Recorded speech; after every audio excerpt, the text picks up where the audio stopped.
friends, it's Christy. Welcome back to my channel. Today I'm going to be making a card using Clearly Besotted's Untouchable Corners.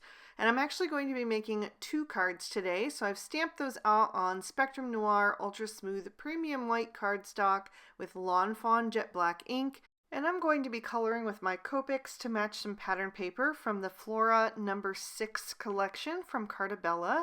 So I'm just going to choose one of these patterns to use as my color palette inspiration, tuck that under my cardstock panel, and we will jump right in. So I'm going to start with the background, and I am going to do that with my Copic markers. If you watched my haul video that I recently showcased these stamps in, and a few others as well, along with some other basics and some favorites that I was restocking. I talked about how I hesitated on purchasing these particular stamps for a very long time because they do not have any matching dies, and I was really nervous about what to do with the background because they're not the easiest to fussy cut around all those little edges. And the paper that you would want to use for ink blending is not the same paper that you would want to use for Copic coloring, and vice versa. So in the end, I just decided to color the background in with my Copics. And when I am doing that, I prefer to color the background first. That way I don't accidentally drag any of the darker color into the background, which I usually prefer to stay light. So I started with the R000, and then I softened the edge of that with the colorless blender just to make it really soft and a little bit more hazy and less defined. And now I'm coming in with 4 different shades.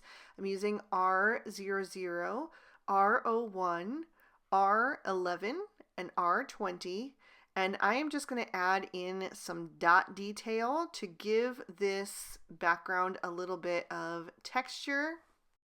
Normally when I'm doing an ink blended background, I add that movement and texture by doing splatter detail with the different shades of Distress Oxides that I'm using. So in this case, I'm kind of doing something similar, just using my Copics instead. But it is a completely different look, and I'm not trying to achieve the same exact look, just going for something that looks a little bit interesting, especially since I'm only following the outside edge of this stamped image. I'm kind of doing like a reverse L shape, and just making it just a little bit more gentle with the swoop of the background, but I'm definitely not filling in all of that white space. Then I'm going to move on to coloring in my images, and I'm going to start with my hedgehog. I'm going to use E000, E50, and E11 for him, and I'm starting with that E11 for some shadows. The E11 has a little bit more of a peachy tone mixed in with the brown, which is why I pulled it in for this pattern paper to match it. But then that E50 is a little bit less peach. It's just more of a pure tan. And so that's kind of balance it. I find that if I color with my typical skin tones on critters, it really just looks like human skin. And so I wanted something in the mix that would kind of break that up and make it look not like human skin. So I'm going to do that for the other panel as well, for that other little hedgehog. You can see that I did the background for that one off camera just because I didn't want to take too much time in the video, but I will show you the coloring of both of the images. Then I'm going to move on to the spines of the hedgehog, and I'm going to use E55, E57, and E59. And I'm just going to create some little dash marks following the way that those quills are drawn. I'm not sure if they're called quills on a hedgehog as well, or if that's just a porcupine. But anyway, I am just going to continue adding in those little dash lines, filling up almost all of the white space. I did leave a little bit of white space on the very outside edge for an extra bit of highlight. But as far as the main part of the body, I am going to fill that all in with those little dash lines. And then I'll go back with my darkest shade, that E59, and just add a few more of those really dark ones back in, since they did get softened with the other colors. And it looks like I forgot to hit record for the coloring of the quills on the other hedgehog. So we're going to move right on to the cacti. And there are a few different greens in that pattern paper between the different leaves and the darker background. So I am going to use a couple different greens. For the cacti, I went with G20, G21, and G24. I started with the G24 and laid in some shadow down at the base where the hedgehog is in front, so that would be casting a shadow. And then I also put a shadow up at the top since we have those florals up there, which would also be casting a shadow. And then some shadow on the underside of the arm. And then I blended that out with the G21, and I'm adding in a nice highlight with the G20. I will use that for the other cactus as well, just adding that G24 down at the bottom and carefully coloring around that flower that is in front, and then using that G21 once again. And I'll put a nice highlight with that G20 up at the top left side. I'll bring in that second panel and I'm going to do the two cacti there. I am going to do them slightly different though. First, I'm going to add my shadow down at the bottom and up the left side since the hedgehog is in front. But then I'm also going to add a little shadow where the lines are drawn, just to make it look like it kind of goes in at that point. I'll add a shadow between that one and the smaller one, and then also add those extra little shadows between the lines, and then blend out with that G21 once again. But I'm making sure that I'm leaving at least a sliver of space on there for that G20, so we still get that nice highlight, which is going to make it really shine. Once I'm done with the cacti, I'm going to keep the G21 and G24, but I'll add in the G28, and I'm going to do the leaves with this combo. This G28 is so dark that it really does alter the combo quite a bit, but it still will tie in nicely and match with the cacti. So I'm using that G28 to lay in my shadows. I'm going to add a bit of edging to each of the sections of the leaves to give those a strong prominence on the card. And then I'll also carefully color around that flower for the center one so that that is also casting a shadow.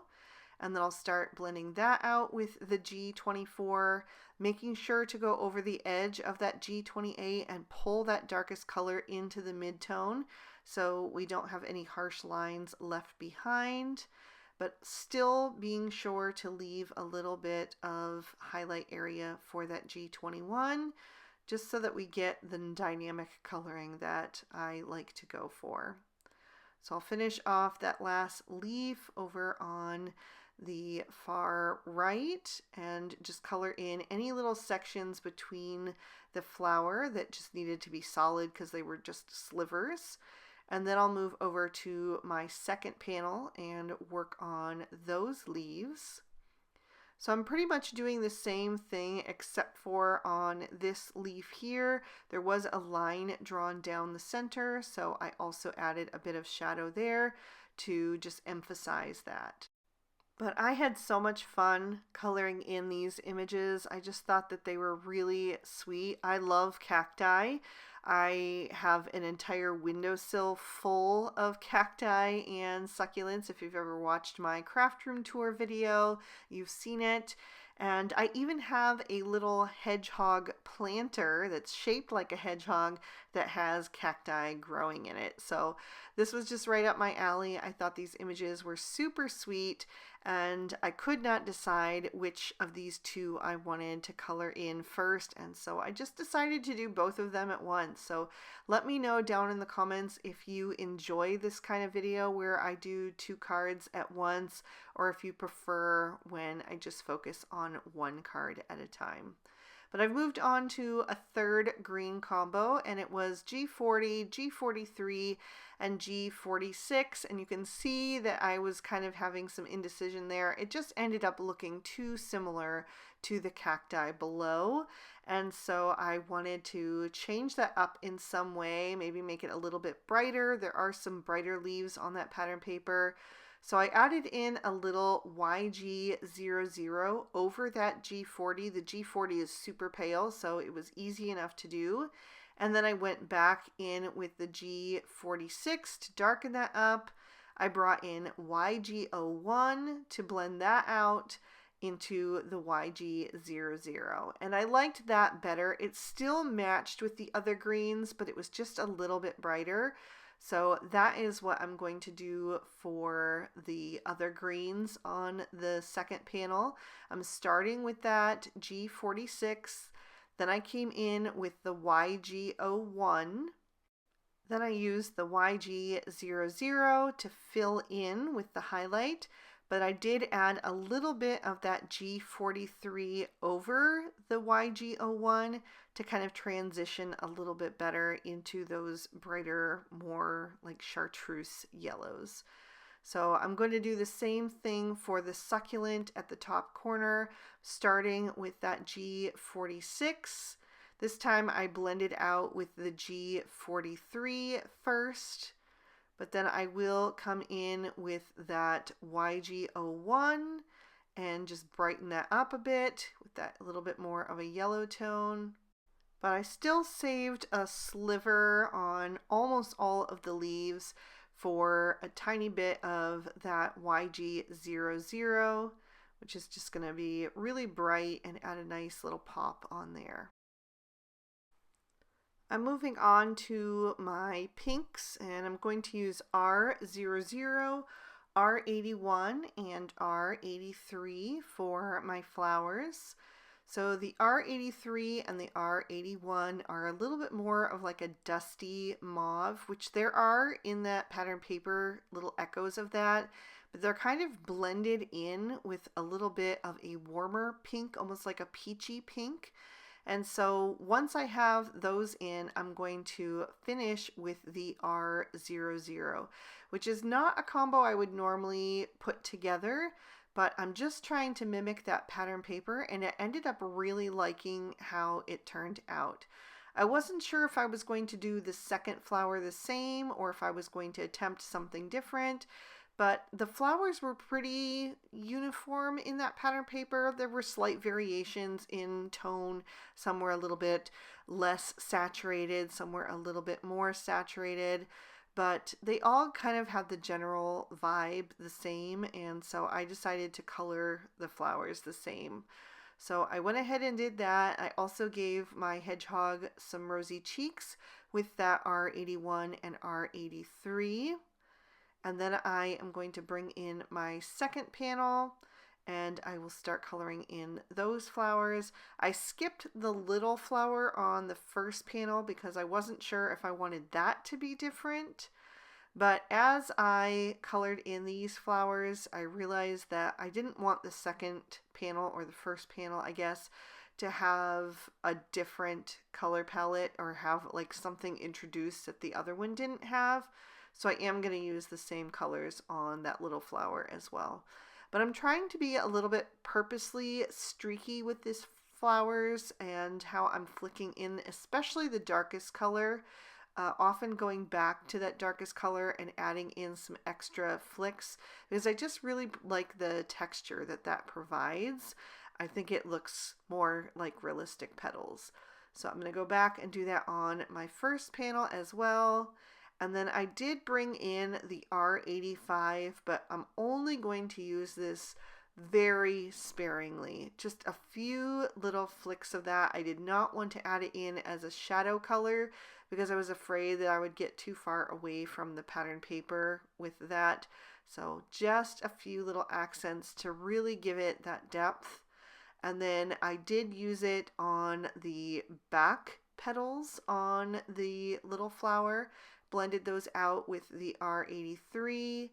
And then for the front petals, I'm going to use the R83, blend it out with the R81, and then that R00. And I did go back and add a little center with that R85. And then of course I had to give my other hedgehog a little rosy cheek as well.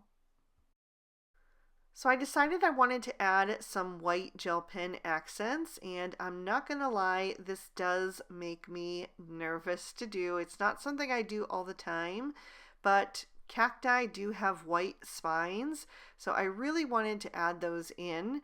I started out with a Sakura white jelly roll pen, but mine was pretty dry, so I was able to kind of smudge that away with my finger. And I switched to a Signo Uniball Broad, which is just a little bit more opaque, at least mine is, because it's a little bit of a fresher ink inside. And I am going to add some little dash lines into the hedgehog's fur, and then add that straight into my cacti. And it took like 2 tries for me to figure out what worked for me. When I covered up the black line completely, it looked too strange. I didn't like it. So I ended up only going over the black line partially with the white gel pen. And that made the black almost like a drop shadow, which I think was more effective than covering it up completely. So that is what I'm going to do. I'm just carefully going around any of the little spikes or X's on those cacti and adding a little bit of white over top of the black. And yeah, I really like how that turned out. So I would definitely try that again. Then I took a black Sakura jelly roll pen and I'm going to go over the eyes of my 2 hedgehogs. And the first one turned out way too big. I was really unhappy with that, but I let it dry because if you try to do anything right away, it's just going to smear and make a mess. So I did the second one and that turned out much better, and then I just made sure that that first one was dry, and then I'm going to take my Tombow Mono sand eraser to it. And I'm just going to work in small light strokes. I am like doing a circular motion and I'm being very gentle with it. If you sand too much, you're going to go right through your paper. So you just want to stay on the surface and remove that pen, but not go so far that you actually put a hole in your paper, because then it's really noticeable and you can't cover it up. Once I had that sanded away, I just went back over the eye until I was happy with it, and thankfully that one turned out much better. And I'll go ahead and lift up both of these panels so you can see the details a little bit more closely. So I'm ready to trim down these focal panels, and I'm going to be doing a different size and shape for each of them. So for this one, I'm using the Lawn Fawn Secret Garden window, and I'm just lining that up where I want it. I'm going to tape that in place with a little bit of Post-it tape, and I will run that through my die cutting machine. And then when I pop it out, it's going to leave behind this nice arched little window shape, which I really enjoy. And then for my second panel, I'm going to use the second largest of the Lawn Fawn large stitch rectangle stackables. I was trying out the different sizes. I have the large and small together on one sheet, and I was trying out the different sizes to determine, but this is the second of the large size. I'll tape that in place and run that through my die cutting machine as well. Then I'll pop these into my MISTI so that I can stamp my sentiments. I'm going to be using some VersaFine Onyx Black ink for both of these. And for the arched focal panel, I'm going to be stamping Feel Better Soon. I recently had 2 friends have to go through some different surgeries, and I had no like get well cards in my stash, so I definitely wanted to have a kind of get well soon type card made for those kind of situations in the future. And then for the second one, I'm just going to do best wishes from all of us, because I think that's a good general statement that can work for several different things. It could be like you're moving away, it could be for a new job, it could be for a birthday, it could even be like an anniversary or something. Best wishes can really encompass a lot of different things. So I stamped that down a couple of times. I did feel like the top of the B wasn't stamping right, so I inked it up a third time, and then it was a little bit too dark, but I decided to leave it. I didn't want to have to recolor the whole thing, so it's only like a little bit too thick at the top. But anyway, I am going to add in my card bases next. I'm going to do the same inside for each of these cards and the same color cardstock. So it's Lawn Fawn Ballet Slippers cardstock stamped in bubblegum ink, and I did an extra little hedgehog with the Take It Easy sentiment, because I felt like Take It Easy also is kind of all encompassing. It can go with like recovering, but it also can go with like a new venture, or take it easy on your birthday, lots of different things. So I'm gonna go back to my pattern paper pad now and choose a coordinating print to use with this floral. And I really liked this tone on tone floral print that was on the pink. So I think I'm going to use those two for one of the cards. And then I was just checking to see if this other pattern would match with the coloring that I did. I tried to kind of keep it in mind just in case I wanted to use it. So it does have very similar tones to it. And then I'm going to tear out this floral print to go along with that one, so we have a little bit of contrast on the second card as well. So I'm going to trim these pattern papers down with my paper trimmer. So now I'm ready to start assembling, and I'm going to adhere the large floral print to the card bases, and that's going to cover it up completely. They are cut down to 4 1/4 by 5 1/2, and that is going to fit the entire front of an A2 standard size card. The second piece is cut down to 4 1/4 by 2 3/4, and I will run that across the center of the card. So we have that nice bit of contrast with the florals showing through at the top and the bottom.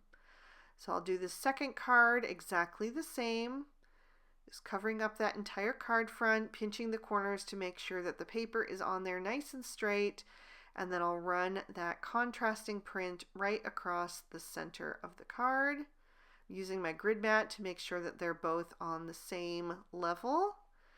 And then I'll bring in my focal panels, and I've added some Scotch 3M foam tape to the back of both of those. So I'll peel off the release papers. I'm going to do the arched focal panel first, and that one is going to go on the card that has a little bit more of a peachy tone to it.